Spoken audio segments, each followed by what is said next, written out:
फ़खर रागली to all of you. मैं हूँ फ़खर यूसुफ़ज़ई और आप देख रहे हैं डिबेट विद फ़खर। आज की डिबेट में बात करेंगे एक बहुत पता नहीं इश्यू इम्पोर्टेंट है या नहीं है, लेकिन न्यूज़ में बहुत ज़्यादा है और वो है जी एक फीमेल है पाकिस्तान से, सिंध से गई हुई है हिंदुस्तान। सीमा नाम है उनका, पता नहीं कितने नाम चेंज कर लिया, मुझे नए नाम का नहीं पता। और कोई लड़का है इंडिया, सच्चन नाम है उनका। तो आपस में उन्होंने शादी की, लेकिन ठीक है, हर किसी का अपना सोच है, अपनी जिसे कहते हैं मर्जी जिसको कहा जाता है वो है। लेकिन मैं जिस चीज के पीछे हूँ और वो ये है कि मैंने जब ये पूरी स्टोरी पढ़ी तो मैं बड़ा हैरान हो गया कि इंडिया तो यहाँ पे है, वाघा बॉर्डर है, उसके जरिए लोग आते जाते हैं, जो प्रॉपर आना जाना वीजे के साथ होता है। तो ये खातून जो है ये किस तरीके से, मतलब इसने रूट बनाया और ये सारा कुछ किया, उस पे मुझे बड़ी हैरानगी हुई और किसी को पता नहीं चला। क्योंकि जो भी हो, लेकिन पाकिस्तान का हिंदुस्तान में कोई जाता हो या हिंदुस्तान का पाकिस्तान में कोई आता हो, अनफॉर्चुनेटली मैं कहूंगा इसको, लेकिन वो चीज थोड़ी सी देखा जाता है कि यार ये कौन है और कौन नहीं है। लेकिन ये कैसे नजरों से नहीं गुजरी ये खातून जो थी, इसके हवाले से बात करेंगे। और हमारे साथ डॉक्टर साहब मौजूद है, यकीनन आप सबके जाने पहचाने अभिषेक मिश्रा साहब मुझे ज्वाइन कर रहे हैं। डॉक्टर साहब, और वो भी हंस रहे हैं, मुझे भी हंसी आ रही है क्योंकि डॉक्टर साहब की फील्ड कुछ और है, जियो पॉलिटिक्स और इस तरह की चीजों पे बात करते हैं। लेकिन आज हमने मतलब एक मुश्किल में फंसा दिया। डॉक्टर साहब, thank you very much for joining my show. Thank you. Good evening Fakhar भाई, good to be on your show. बड़ा अच्छा लगता है थैंक आपके यू, साथ बात करके। थैंक यू सो बहुत मच। शुक्रिया अभिषेक साहब, बहुत शुक्रिया डॉक्टर साहब, thank you very much for your time. अच्छा डॉक्टर साहब, ये मतलब वैसे तो ये मैं कह रहा हूँ कि एक आम सी बात है, कोई कोई किसी कंट्री से किसी में भी जा सकता है, कोई किसी से शादी कर ले, कोई किसी के साथ रिलेशन रखे, ये कोई अब मेरे ख्याल में एक मॉडर्न एरा में कोई बड़ी बात नहीं है। लेकिन पाकिस्तान हिंदुस्तान के बीच में अगर ऐसी कोई चीज होती है तो अनहोनी इसलिए देखी जाती है कि नॉर्मल आना जाना नहीं है, वीजा हर किसी को नहीं मिलता, अगर मिलता है तो बड़ी मुश्किल से मिलता है। फिर सोचा जाता है यार जाना है नहीं जाना, मतलब ये सारी चीजें देखी जाती है। इनके हवाले से अभी मैं एक टीवी इंटरव्यू उनका देख रहा था और बड़ी अच्छी हिंदी बोल रही थी। हालांकि हिंदी पाकिस्तान में नॉर्मली लोगों को इसलिए भी काफी सारी वर्ड्स आते हैं क्योंकि इंडियन मीडिया बहुत देखा जाता है, साथ में मूवीज बहुत देखी जाती है, तो उसकी वजह से भी है। लेकिन जितनी हिंदी वो बोल रही थी, बहरहाल मैं कहता हूँ हर किसी को इतनी हिंदी नहीं आती। थोड़ा सा आप बताइए कि कैसा ये रूट बनाना और फिर ये सारा कुछ करना, मतलब that was very strange for me. Doctor साहब, आपका थोड़ा सा टेक चाहूंगा इसके ऊपर। देखिए, इस पे तो हालांकि किसी का पर्सनल मसला है, लेकिन जी चूंकि एक बिल्कुल। न्यूज़ तो बन गई है, बिल्कुल। तो अनफॉर्चुनेटली उनकी प्रिवेसी को हमें जो है ब्रीच करना पड़ रहा है, but it it needs analysis. देखिए, सबसे पहली बात तो ये कि जो एक चीज दिखाता है कि अगर इंसान डिटरमिन्ड हो और कितना भी कमजोर हो, वो ये कर सकता है। एब्सोल्युटली मतलब राइट। वो, उस खातून को मेरा सलाम, और उस बंदे को सलाम कि उसको ऐसी प्यार करने वाली खातून मिली। भाई आज की डेट में ये बड़ा कहाँ मसला हो से गया आ है। गई और कहाँ गई? मतलब सिंध से भाई आज रवाना की, होती है और न्यू दिल्ली पहुंचती है। भाई मैं वही कह रहा हूँ फकर भाई, आज की डेट में अच्छी बीवी मिलना, अच्छी गर्लफ्रेंड मिलना, यार ये दुनिया का टफेस्ट काम है। आपकी बिल्कुल सही बात है, बेशक। इस मामले में तो लड़का बड़ा लकी है भाई। जिस लड़की ने अपनी पूरी जिंदगी दांव पे लगा दी, तो बिल्कुल। उसका प्यार तो गजब ही होगा। और अल्लाह करे, ईश्वर करे कि भैया उनका प्यार सक्सेसफुल हो। जी लेकिन वो बिल्कुल। लड़की गई पहले दुबई। उसका जो मैंने स्टोरी सुना, उस एग्जैक्टली। उसने पहले पता किया वीजा का, तो वीजा उसका बेचारी का डिनाई हो गया। पाकिस्तान ओके। से वीजा अप्लाई किया उसने, बिल्कुल सही। वो मिला नहीं। फिर उसको किसी ट्रेवल एजेंट वाले ने बताया पाकिस्तान में कि तुम दुबई जाओ, दुबई से नेपाल जाओ, नेपाल में जो है तुम वहां से इंडिया चली जाना। क्योंकि वह फ्री बॉर्डर तो है ना आप हुआ लोगों ये का। कि ये महोदय, हाँ हाँ, नेपाल से जी जी। पोरस है, कोई फर्क जी नहीं जी। पड़ता। हमारा सिर्फ आपके साथ बॉर्डर डिस्टर्ब है, बाकी सबके साथ पोरस है। क्या बात है। चाइना वाला भी थोड़ा, शायद नहीं, चाइना वाला भी थोड़ा दिक्कत वाला है। जी जी। बाकी भूटान के साथ पोरस है। मतलब भूटान तो मैं गया हूँ, ऐसे ही आप चले जाएं, कोई दिक्कत नहीं है। जबरदस्त। नेपाल में भी कोई दिक्कत नहीं सही। है, ऐसे ही आप चले जाएं, वो पासपोर्ट भी नहीं पूछते आपका। ओके। तो खैर, अब वो महिला आ गई है, वो खातून आ गई है, तो अब उसमें क्या ही कहा जाए। बस ये कि देखिए, मेरा ये मानना है ना फकर भाई, आज के जमाने में, जिस जमाने में हम रह रहे हैं, जी। उसमें इंसान को, जो ह्यूमन राइट्स का जमाना है जिसमें कि सब बराबर हैं, सब एक समान है, तो ये अधिकार तो मिलना ही चाहिए कौन किसको चूज करे। जैसे हमारे यहाँ आप देख बिल्कुल लें, ठीक है सर, आप बिल्कुल देखें, सही कहा। ये कोई पहली बात तो होगा नहीं, मोहसिन खान थे, उनके साथ रीना राय जी आ गई थी बिल्कुल यहाँ पाकिस्तान बिल्कुल। में। जी बिल्कुल। और आमिर खान को देख लें, उन्होंने 3 शादियां करी, बिल्कुल। तीनों उनकी वाइफ हिंदू ही थी।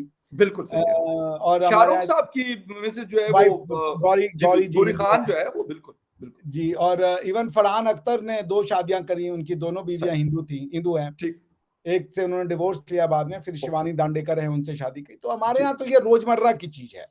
जी, इसमें जो ख़ास बात है, और देखिए मैं ऐसा भी मानता हूँ, एक समय दुनिया को कम्युनिटी बनाने के लिए अलग-अलग थ्योरीज़ आईं, मगर ह्यूमन राइट्स से बेहतरीन कम्युनिटी कोई नहीं बनाता। ज़बरदस्त, एक इंसान से दूसरे इंसान का नाता ह्यूमन राइट है, ठीक है बिल्कुल ना? सही, तो अब ह्यूमन राइट्स के ज़माने में जिसको जो पसंद है कर लो भई। अब हमारे यहाँ तो जैसे देखिए एक स्पेशल मैरिजेज़ एक्ट बना है भारत में। ओके, जी, तो चूँकि रिलीजियस मैरिज जो है हमेशा से एक रिलीजन का डोमेन रहा है। तो ओके, हमारे यहाँ स्टेट ने इंटरफेयर किया, क्योंकि मान लीजिए कोई हिंदू है और वो मुसलमान से शादी करना चाहे या हिंदू ओके, क्रिश्चियन से शादी करना चाहे, जी, तो जी, ना तो क्रिश्चियन के रिलीजन में वैलिड है, ना तो मुसलमान के रिलीजन में वैलिड है, ना तो हिंदू के रिलीजन में वैलिड होगा बिल्कुल वो। सही, जी, बिल्कुल, तो फिर हमारे यहाँ क्या किया गया, स्पेशल मैरिजेज़ एक्ट लाया गया। ओके, तो स्पेशल मैरिजेज एक्ट में क्या होता है कि दोनों को रिलीजन कन्वर्ट नहीं करना होता।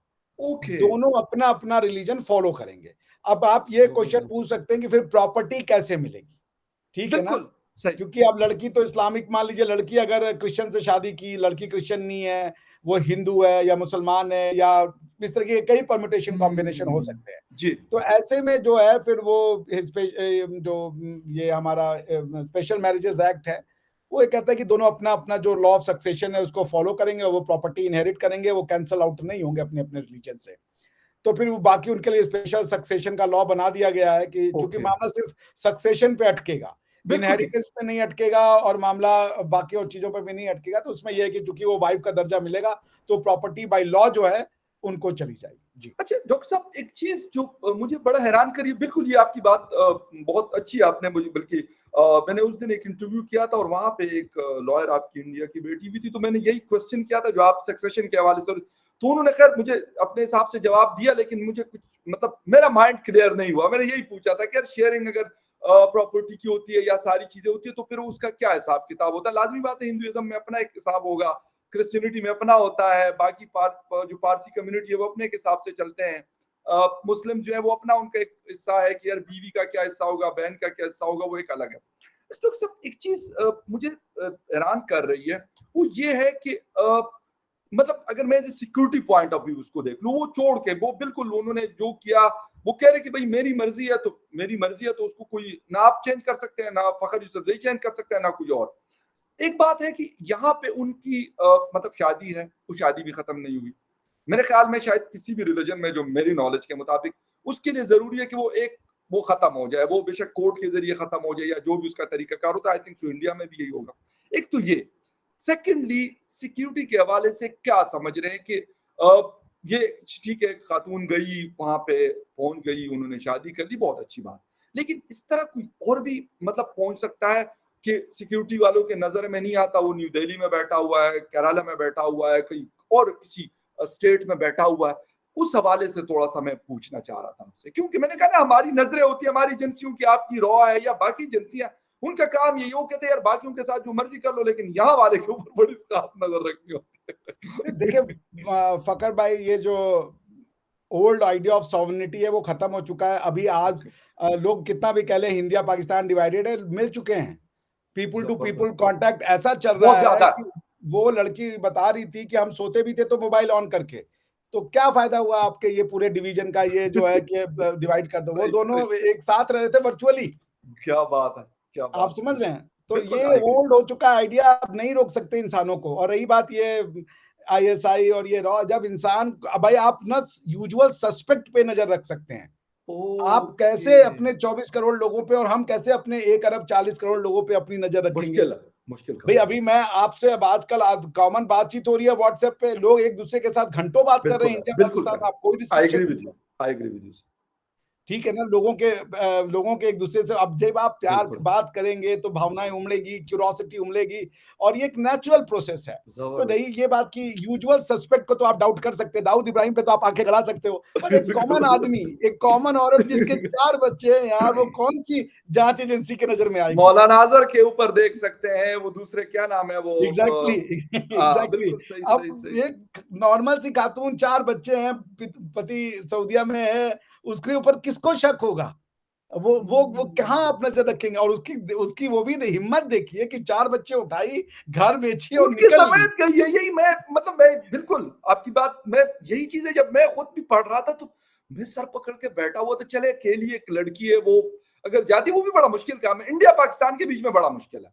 बेशक किसी और कंट्री में, मैं कहता हूँ अफगानिस्तान हो, ईरान हो, टर्की हो, सऊदी अरेबिया हो, या यूएई हो, या बाकी कोई कंट्री हो, वहां आसान है। लेकिन यहाँ पे तो बड़ा मुश्किल है उनके साथ कैरी करना। और वो कह रहे हैं कि किसी को तब तक पता नहीं चला जब तक हम किसी शायद मेरे किसी ख्याल ने शादी कंप्लेन रजिस्टर किया करवा, लॉर्ड ने कहते कंप्लेन किया, पुलिस को बुलाया। कि इसके घर में पाकिस्तानी रह रही है, किसी को पता ही नहीं था। अच्छा, आप क्या, अभी कोई सोच नहीं सकता कि वो वहां रह रही है, तो बिल्कुल उसका सही। पति ढूंढ रहा है उसको कि वो कहाँ है, और इधर इंडिया वाले भाई इसके घर में कौन आके रह रही है, 4 बच्चे कौन है, गांव वाले परेशान हो गए। अच्छा देखिए, लेकिन एवरीथिंग जोक्स अपार्ट, कि देखिए इंसान कितने भी अगर कोई भगवान में मानता है, मैं नहीं मानता, आई मीन जी एटलीस्ट ह्यूमन मेड गॉड में तो मैं नहीं मानता, जी। ठीक है ना। मैं आइडिया ऑफ गॉड को डिनाई नहीं करता, बट मैं मैन मेड गॉड में नहीं मानता। सही। ठीक। मेरा ये नहीं मानना कि गॉड हैज मेड मैन, मेरा मानना है man has made God, okay. ठीक है ना। तो अब आप देखिए, अगर जो गॉड में विश्वास करता है, तो ये तो गॉड ने उसको शक्ति दी भाई। ये तो बिना किसी ओ मतलब ऊपर वाले की मदद के बिना, सही। एक लड़की जो अनपढ़ है, जिसको कुछ पता नहीं है, वो बिल्कुल। प्लेन लेती है, शारजा जाती है, वहां से नेपाल आती है, और नेपाल से वो इंडिया चली जाती है। और खुश, और देखिए उस यस। लड़के की फैमिली को देखिए कि 4 बच्चों की माँ को अपना भी लिया। वो लड़का 22 साल का है, लड़की 27 साल की है। वो बच्ची, बच्चे बैठे हुए हैं उनके हाँ, साथ। वो बच्चे उसके गोद में उस बैठे लड़की के अपनी बात साथ वो समझ के। बच्चा बैठा हुआ है, उसकी गोद में बैठा, छोटा बच्चा, मेरा ख्याल 5-6 साल यस, का होगा। और वो कह रहा है कि मैं इनको अपने बेटों से ज्यादा मानता हूं, मैं इनको अपना बेटा समझ के और पालूंगा। कहते बुलाए भी मैंने था कि बच्चों को लेके आए आप अपने हाँ, साथ। माय देखिए गॉड। प्यार से बड़ा कुछ नहीं है, और नफरतों पे हमेशा प्यार भारी पड़ेगा। और ये कोई ऐसी जबरदस्त। चीज नहीं है, इसको हिंदू मुसलमान के नजर से तो मैं नहीं देखता, क्योंकि ऐसे सही। कई आएंगे, जब हिंदू लड़की भी इधर चली आएंगी, सिख लड़कियां भी, ऐसे बहुत सी न्यूज जी मैंने भी बिल्कुल पढ़े हैं। सही, जी ये बिल्कुल होता सही। रहेगा, क्योंकि अच्छा। जब, जी, जी डॉक्टर साहब, एक चीज और है कि मतलब जिस तरह ये स्टोरी काफी एक इसने बड़ा रुख इख्तियार किया, पाकिस्तानी मीडिया में भी आ रही है, इंडियन मीडिया में भी है। और अगर हम देखें तो शायद पाकिस्तान इंडिया का अगर पॉपुलेशन को मिला लिया जाए तो तकरीबन 2.25 अरब के आसपास तो पॉपुलेशन बनती है। दुनिया की ऑलमोस्ट 1/4 तो बन ही जाएगी अगर 8 अरब के हिसाब से हम बात करें तो।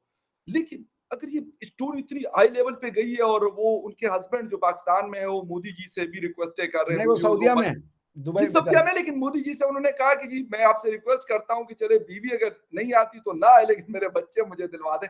अब कोई हो सकता है, क्या कह रहे हैं लोग कि मतलब इनको वापस निकाला जा सकता है, या ऐसा नहीं, कुछ अब तो सीन वो नहीं, लॉ क्योंकि बेल पे तो उसको मिल प्रोसीजर गई होगा, है। मोदी जी के हाथ में तो कुछ नहीं है, मोदी जी नहीं क्या नहीं, करेंगे मैं वैसे कोर्ट। ओवरऑल बात कर रहा हूं लॉ के हवाले से, या फिर जो भी एक चीज देखिए, अब होती है। 3 चीजें होंगी। सबसे जी। पहला क्वेश्चन कि क्या ये मैरिज वैलिड है, ओके। ठीक है ना। सबसे पहला मैरिज, चूंकि वो लड़की कह रही है मैंने इस्लाम छोड़ दिया है, बिल्कुल। तो फिर उसने आर्य समाज की जो शादी की है, या फिर वो जी। हिंदू रीति रिवाज से शादी की है, ये देखना पड़ेगा। क्योंकि राइट। कोर्ट्स ने हमारे यहाँ एन नंबर ऑफ डिसीजंस में कहा है कि आर्य समाज की शादी को हम नहीं वैलिड मानेंगे। ओके। हमारे यहाँ होता क्या है कि आपको समझना जी, हमारे यहाँ जो हिंदू मैरिजेज एक्ट है, और हिंदू का मतलब होता है सिख, हिंदू का मतलब होता है जैन, हिंदू का मतलब होता है बौद्ध, हिंदू का मतलब होता है जो सनातनी हिंदू है वो भी, राइट राइट। जो कास्ट सिस्टम वाले। तो उसमें जी। ये हमारे यहाँ सेक्शन 7 कहता है कि आप शादी जो है अपने रिचुअल के हिसाब से कर लें। किसी का अच्छा। कोई 7 फेरे लेता है, कोई 4 फेरे लेता है, जी। कोई गुरुद्वारे में शादी करता है, इस सही। तरीके से अलग अलग है, जिसका जो कस्टम है वो फॉलो करे। ठीक है, बिल्कुल सही। अब इस लड़की के केस में चूंकि वो ये क्लेम कर रही है कि मैं रिलीजन नहीं रखना चाहती, तो वो कह बिल्कुल रही है मैं हिंदू बन गई हूँ, और बिल्कुल। उसने कहा कि मैं अपना सारे प्रोसेस करके हिंदू बन रही हूँ। तो फिर मेरे ख्याल से लीगल अड़चन तो नहीं रहेगी। अब क्वेश्चन ये, एक बहुत इंटरेस्टिंग क्वेश्चन आएगा जी। कि क्या वो शादी करके अपना पर्सनल लॉ छोड़ देगी। हमारे यहाँ ये एक केस है, लिली कम समथिंग करके केस है, उसमें ये कोर्ट ने डिसाइड किया था कि यदि आप शादी करने के लिए अपना धर्म बदलते हो तो आपका अच्छा। पर्सनल लॉ नहीं बदलेगा। तो अच्छा। इस केस में इस लड़की का पर्सनल लॉ मोस्ट प्रोबेबली इस्लाम ही रहेगा। अच्छा सही। यस, क्योंकि हमारे यहाँ कई बार क्या हुआ कि लोगों ने, हिंदू है मान लीजिए, जी उसकी एक शादी है, जी किसी और से प्यार हो गया, जी। उसने इस्लाम धर्म कबूल किया, लड़की मान लीजिए मुस्लिम हो तो ठीक है, नहीं मुस्लिम है तो अच्छा। उस लड़की को भी मुस्लिम कराया और जी। शादी कर लिया और कहा कि अब तो मुस्लिम बन गए तो 2 शादी 4 शादी कर सकते हैं। अलाव है, अलाव, ठीक है ना, अच्छा। अलाउड है। जी, तो जी, फिर जी, जी। कोर्ट में इस तरीके के काफ़ी वो केस का नाम मेरे दिमाग में अटक रहा है, इसलिए मैंने आँखें इधर-उधर कॉम्प्लिकेटेड घूम रही। चीज़ें आ जाती है ना, केस के वो कोर्ट के सामने भी बड़ी कॉम्प्लिकेटेड चीज़ें आ जाती होंगी हाँ, वकील साहब। मुदगल, सरला मुदगल का केस है ये, Sarla Mudgal versus Union of India का केस है। जी, ऐसे 2-3 केस हैं। तो जी, उस केस में ये था, मतलब मेन क्वेश्चन ये आता है पर्सनल लॉ, क्योंकि जी, पर्सनल लॉ जी। हमारे यहाँ कोडिफाइड नहीं है। तो अब मान लीजिए एक हिंदू है, उसने किसी लड़की से प्यार हो गया और वो ऑलरेडी शादीशुदा है। वो लड़की मान लीजिए हो सकता है मुसलमान हो, क्रिश्चियन हो, बुद्ध हो, जी, जैन हो, बट वो बाइगैमी करना चाहता है, वो दूसरी जी, शादी करना चाहता है। जब तक जी। वो हिंदू है, वो दूसरी शादी नहीं कर सकता। बिल्कुल नहीं कर तो सकते। ऐसे में लोगों ने क्या किया कि वो इस्लाम को कन्वर्ट हो जाते थे और अपना जो है दूसरी शादी कर लेते थे। ओके, तो फिर वो पहली वाली बीवी जो है वो तो हिंदू रह गई। तो ओके, अब क्वेश्चन ये आया कि भाई वो हिंदू है, उसके पे मेरी मोनोगेमी नहीं होगी, लेकिन ये कह रहा है कि मेरी दोनों शादी वैलिड है। भाई कैसे ओके। वैलिड हो सकती है जबकि तुम्हारी एक पत्नी हिंदू है, दूसरी पत्नी जो है बिल्कुल। मुसलमान है। जी, जी। तो कोर्ट के सामने क्वेश्चन ये आया कि किसका पर्सनल लॉ लगेगा। अब ये मैटर इनहेरिटेंस सक्सेशन किस प्रॉपर्टी लॉ से लगेगा। ये सारे हमारे यहाँ हुँ। पर्सनल हैं एक्सेप्ट हिंदूज के। तो अब क्या हुआ कि कोर्ट ने ऐसे में ये किया कि जब आप कन्वर्ट होते हो तो आपके कन्वर्ट होने से आपका पर्सनल लॉ नहीं निकलेगा। आप ओके। अपना धर्म बदल लो, बढ़िया, हमें कोई ऑब्जेक्शन नहीं है, लेकिन लॉ आपके ऊपर हिंदू का ही लगेगा। तो अगर हुँ। उसमें बाइगेमी आपने की है, वो शादी सब्सिस्ट कर रही है, तो भी आप जेल में जाओगे। समझ ओके। रहे हैं? क्योंकि राइट, पर्सनल राइट। लॉ आपका वही हिंदू ही रहेगा। तो ओके। इस तरीके के तो इसमें इनके केस में क्योंकि ये कन्वर्ट हो गई हैं, लेकिन इनका जो पर्सनल लॉ मोस्ट प्रोबेबली जो मेरी अंडरस्टैंडिंग है वो लगेगा इस्लामिक, मुस्लिम्स, अच्छा, हनफी के ठीक, ही ठीक, रूल ठीक, से ये ठीक। गवर्न होंगी। ओके, तो अब ओके, ओके। हनफी रूल में ये है कि भई अब ये चूँकि इन्होंने डिवोर्स दिया है या खुला दिया है और दूसरी चीज़ ये कि चूँकि इनका पति जो है वो अभी इनके पास पाकिस्तानी सिटीज़नशिप है या इंडियन सिटीज़नशिप तो है नहीं इनके पास जी। और ये लड़का कह रहा है कि ये लड़की कह रही है कि मैंने कन्वर्ट कर लिया, अब मैं शादी कर रही हूँ, इनसे कर ली। तो अब कोर्ट के सामने क्वेश्चन ये आएगा कि अगर ये कन्वर्ट करके शादी कर रही हैं और पहले वाले से इन्होंने तलाक नहीं लिया है, तो पहले वाले शादी की क्या वैलिडिटी है? मैं यही बिल्कुल, और एग्ज़ैक्टली। दूसरा क्वेश्चन ये आएगा कि ये जो बिना उस शादी की वैलिडिटी को डिटरमाइन किए इन्होंने दूसरी शादी कर ली है। इस शादी की क्या वैलिडिटी है? अच्छा इसमें इंटरेस्टिंग फैक्ट ये आएगा ओह! कि एक औरत ने 2 मर्द से शादी की है। बिल्कुल, न और राइट, दोनों यू आर शादियाँ राइट। सक्सेस कर रही हैं। बिल्कुल। इंटरेस्टिंग बात ये है। जी, तो जी, जो जी। मेरी लीगल अंडरस्टैंडिंग है इस केस में she would be governed by the Hanafi चूँकि वो सुन्नी मुसलमान होंगी आई ओके, एम गेसिंग तो वो okay. Hanafi school of law से गवर्न होंगी। शादी की वैलिडिटी को डिटरमाइन उसी से किया जाएगा कि वो शादी उनकी वैलिड है कि नहीं है। अब ओके। क्वेश्चन ये बनेगा क्योंकि ये लंबा लड़ाई चलेगा। दूसरा क्वेश्चन बढ़ेगा एडॉप्शन का। हुँ। कि बच्चे किसके जाएँगे, बच्चे जी, हैंडओवर होंगे कि नहीं होंगे। पहली बात तो ये होगी कि पाकिस्तान से किसी को आके वो हिंदुस्तान में अब मुकदमा कायम करना पड़ेगा। चूँकि अब मुझे ये देखना पड़ेगा कि क्या पाकिस्तान नॉर्मली क्या होता है ना सिविल कोर्ट एक वो होता है कन्वेंशन है जी। इंटरनेशनल लॉ का, जी, जी, बिल्कुल। जिसमें वो ये साइन करते हैं कि आपके सिविल कोर्ट का डिसीजन हमारे पास हम मानेंगे और हमारे कोर्ट का डिसीजन आप मानेंगे। आप मानेंगे। म्यूचुअल रेसिप्रोकल ट्रीटी होती है। जी, जी। जैसे हमारी यूएई के साथ है और में कि उनके कोर्ट अच्छा, का डिसीजन हमारे यहाँ इट्स सेम एज़ लाइक हमारे कोर्ट का अच्छा, डिसीजन है और हमारे कोर्ट का डिसीजन उनके यहाँ माना जाएगा कि सेम एज़ लाइक उनके कोर्ट का डिसीजन है। राइट। ठीक है? तो अब इसमें क्वेश्चन ये आएगा कि ये जो चूँकि मोस्ट प्रोबेबली जुरिसडिक्शन इंडिया ही पड़ेगा। इंडिया पाकिस्तान की जुरिसडिक्शन को चूँकि हमारे बीच में अच्छे रिश्ते नहीं हुए, वो मानेंगे ही नहीं। ठीक हुँ। है ना? तो जब जुरिसडिक्शन अगर वो मान लीजिए कोर्ट अब ये है कि मान लीजिए पाकिस्तान में किसी ने केस फाइल कर दिया, तो अब वो पाकिस्तान ने केस फाइल कर दिया तो पाकिस्तान अगर समन भेज रहा है कि भैया आप सीमा जी को प्रोड्यूस करो, तो जी। इंडिया एक्स्ट्राडाइट तो करेगा नहीं और एक्स्ट्राडिशन के लिए ओह! आपको अलग से एक व्यवस्था लानी पड़ेगी कि इनके अगेंस्ट में कोई क्रिमिनल मैटर हो। अगर खाली सिविल मैटर चल रहा है डिवोर्स का तो उसके आधार पे एक्स्ट्राडिशन नहीं की जा सकती। एक्स्ट्राडिशन के लिए हुँ। कोर्ट को आपको क्रिमिनल मैटर दिखाना पड़ता है। आपको एक पूरी प्रोसीजर है, उसमें आपको अपने मिनिस्ट्री ऑफ फॉरेन अफेयर्स से ओके। जाके फॉलो करना पड़ता है। अच्छा डॉक्टर साहब एक चीज़ कुछ लोग ये भी बात कर रहे हैं कि ये एक सिक्योरिटी ब्रीच हो सकता है जी, सिक्योरिटी फेलियर हो सकता है। कुछ लोग ये भी मतलब अपनी-अपनी बातें हैं, मैं क्योंकि आपकी मौजूदगी का फ़ायदा उठाते हुए आपसे इसलिए पूछना चाह रहा हूँ। कुछ लोग ये भी कहते हैं जी इतना पता तो हमें नहीं था और मैं आपको सच्ची बात बता दूँ आप भी ट्रैवल करते हैं, मैं भी बहुत सारी जगहों पे जाता हूँ पाकिस्तान से बाहर। लेकिन बाय गॉड मुझे अभी तक नहीं पता, मैं क्योंकि नेपाल वगैरह में नहीं गया बल्कि इस साइट पे मैं कभी खास नहीं गया मैं। तो मतलब इतना जिसे कहते हैं कि ये पूरा जिसे कहते हैं कि सोच कि हम एज ए जर्नलिस्ट हम कहते हैं कि इंडिया जाए, लेकिन ये वाले माइंड में कभी गेम नहीं आई कि यार नेपाल जाओ, वहां से काठमांडू से या जहां से भी रूट पड़ता है ये तो इसको कि तो किसी ट्रैवल एजेंट ने फीड किया ना, वो ट्रैवल एजेंट ये काम लगातार कर रहा है, उसको पता है इंडिया कैसे जाना है। वो ओके तो शी डिडंट हैव आइडिया, उसने कहा कि पहले उसने प्रॉपर वीजा अप्लाई किया, वीजा उसका रिजेक्ट हो गया। देन आए हो देन किसी ट्रैवल एजेंट ने उसको बताया कि तुमको डायरेक्ट नहीं मिलेगा, तुम पहले जाओ शारजा, शारजा से या दुबई जहां भी जाओ, वहां से जी तुम नेपाल आओ, और नेपाल से तो पोरस बॉर्डर है, मैं बता रहा हूँ पोरस है। और जब वो ओके लड़का आया, मान लीजिए वो कह रहा मेरी बीवी है, उसने अपना पासपोर्ट दिखा दिया या अपना डॉक्यूमेंट दिखा दिया, बीवी का कौन देगा, बोला बीवी बच्चे मेरे हैं, और वो लगती भी इंडियन है। अब बिल्कुल जैसे मैं आपको बताऊं, जब मैं यूनिवर्सिटी में था ना, तो हमारे साथ जी कुछ गोरे बच्चे आए इंटर्नशिप करने हमारे दिल्ली में, तो मैं अच्छा भी उनके साथ कोर्ट में इंटर्नशिप कर रहा था। तो हम लोगों ने एक बार डिसाइड किया कि चलो ताजमहल देखने चलते हैं। तो हम लोग दिल्ली में ही थे, तो हमने ताजमहल देखने आगरा चले गए।